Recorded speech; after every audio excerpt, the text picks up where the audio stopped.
শ্রী আচার্য দেব কি, পরম পূজ্যবাদ শ্রী চৌবিন দাদা কি, পরম পূজ্যবাদ শ্রী চৌবিন দাদা কি, পরম পূজ্যবাদ শ্রী চৌবিন দাদা কি, সৎ সঙ্গ কি, সৎ সঙ্গ কি।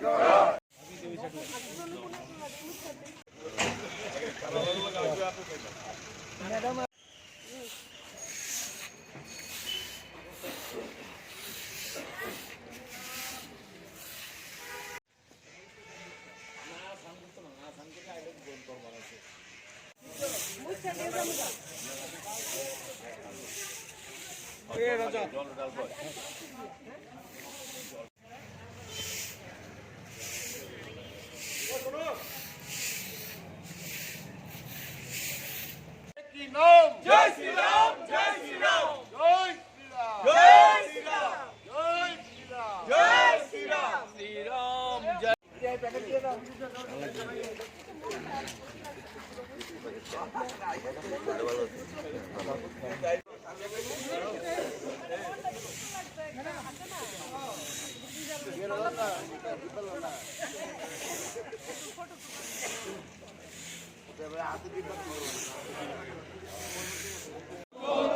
সৌতমম বন্দে শ্রী শ্রী ঠাকুর অনুকূল চন্দ্র জি কি জয় গুরু।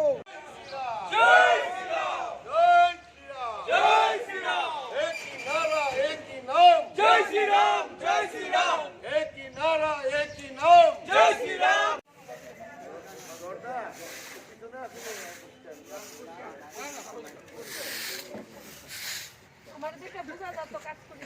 জানুয়ারি প্রভু ভগবান রাম মন্দিরের আনুষ্ঠানিক উদ্বোধনকে সামনে রেখে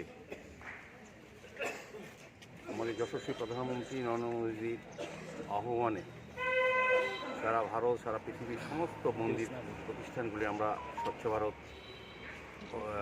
কর্মসূচি গ্রহণ করেছি। তারই অঙ্গ হিসাবে আমাদের রাজ্যের প্রতিটি দেবালয় মন্দির বিভিন্ন ধর্মীয় প্রতিষ্ঠান আমরা স্বচ্ছ ভারতের মধ্যে আমরা কর্মসূচি গ্রহণ করেছি। আজকে আমাদের আগরতলাস্থিত সৎসঙ্গ আশ্রমে আমরা সৎসঙ্গ বিহার আশ্রমে বিহারে আমরা এই উদ্যোগ গ্রহণ করেছি। আমাদের সঙ্গে আমাদের সমাজ থেকে আমাদের পাপিয়া দিদিমণি এসে আমাদের ভারতীয় জনতা পার্টির সহ সভানেত্রী পাপিয়া রতন মধ্যে আছে, আমাদের সাতরামনগরের মণ্ডল সভাপতি তাপস দেব আছেন, আমাদের এখানে গৌতম ঘোষ আমাদের নেতৃত্বে আছেন, আমাদের কর্পোরেটর শিকে ব্যানার্জি আছেন, আমাদের এই সৎসঙ্গ বিহারে যারা দায়িত্বে আছেন আমাদের মাননীয় সবাই আছেন। সার্বিকভাবে এই এলাকার লোকজন নিয়ে আমরা আমাদের প্রধানমন্ত্রীর আহ্বানে সাড়া দিয়ে আমরা কিন্তু প্রতিটি দেবালয় মন্দির আমরা প্রতিনিয়ত আমরা স্বচ্ছ অভিযান করছি।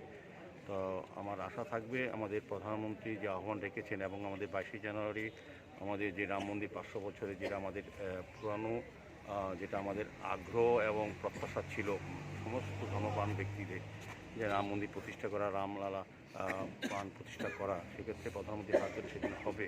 সেই অনুষ্ঠানে হয়তো আমরা আমাদের প্রত্যাশা আছে, ইচ্ছা আছে, সবাই যেতে পারবো না, কারণ কোটি কোটি মানুষের সহযোগিতা এবং আশা এটা তৈরি হয়েছে, কিন্তু একসাথে সেদিন সবাই যাওয়া সম্ভব নয়।